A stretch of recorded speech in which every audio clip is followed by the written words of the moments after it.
Bienvenue, madame, mademoiselle, monsieur, dans le Club Créé. Le Club Créé, c'est un club de recherche et d'études en ésotérisme expérimental qui vous propose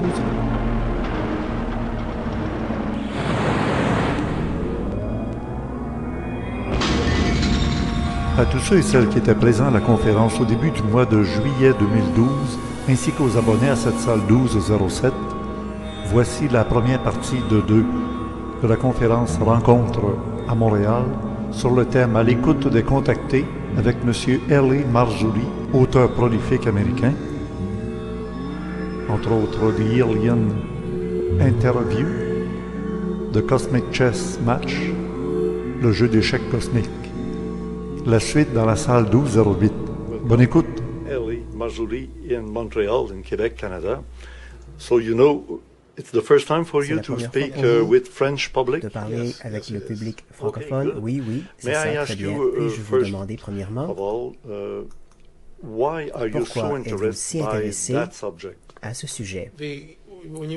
Quand vous dites ce sujet, vous voulez dire les ovnis, c'est ça, la fin du monde, ce que nous voyons au Moyen-Orient, les prophéties anciennes. Oui, eh bien, j'ai été un étudiant des manuels, des textes prophétiques anciens, ce que certains appellent la Bible. Premièrement, la Bible, ça signifie le livre. Ce que c'est, simplement, c'est le manuel du surnaturel. Il y a des textes prophétiques anciens dans ce livre qui existent depuis des milliers d'années. Il y a un lien conducteur de prophétie dans ce livre, à partir du premier livre de la Genèse jusqu'à l'Apocalypse.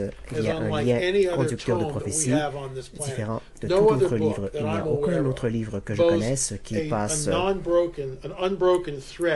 à travers un lien ininterrompu de messages qui sont interreliés, qui se chevauchent les uns avec les autres sur une période de milliers d'années. C'est différent de tout autre livre sur la planète. Par exemple, Nostradamus, les quatrains de Nostradamus. Certains d'entre eux sont corrects, plusieurs sont erronés.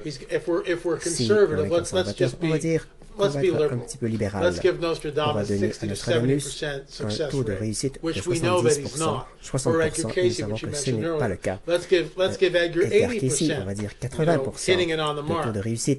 Eh bien, c'est encore loin de ce qu'un vrai prophète obtient, 100% de précision, 100% du temps. Ce qui est intéressant avec le manuel du surnaturel, avec des prophéties, qui contient des prophéties, c'est que nous comprenons que les prophètes, les prophéties sont prononcées avec une grande précision. Il n'y a pas de flou.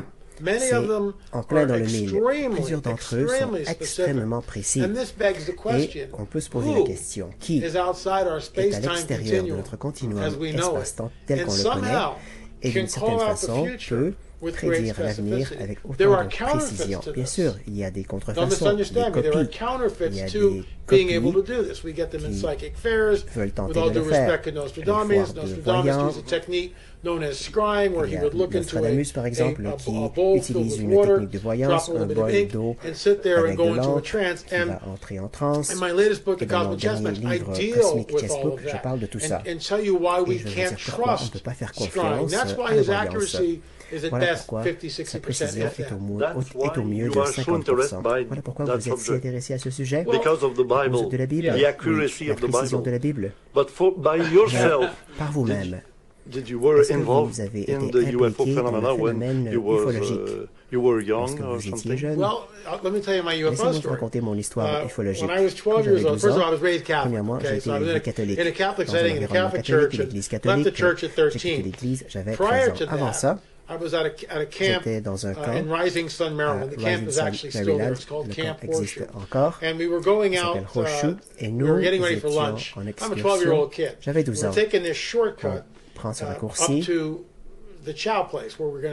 jusqu'à l'endroit où on allait prendre le dîner. C'était un jour ensoleillé, on était 4, il y avait le ciel bleu, aucun nuage dans le ciel. Nous marchions le long de ce ravin, il y avait des rochers, et on se promène dans ce raccourci. Il y en a 4 d'entre nous, on est à la file indienne, je suis le dernier. Et il y en a qui disent « Qu'est-ce que c'est que ça? Wow! »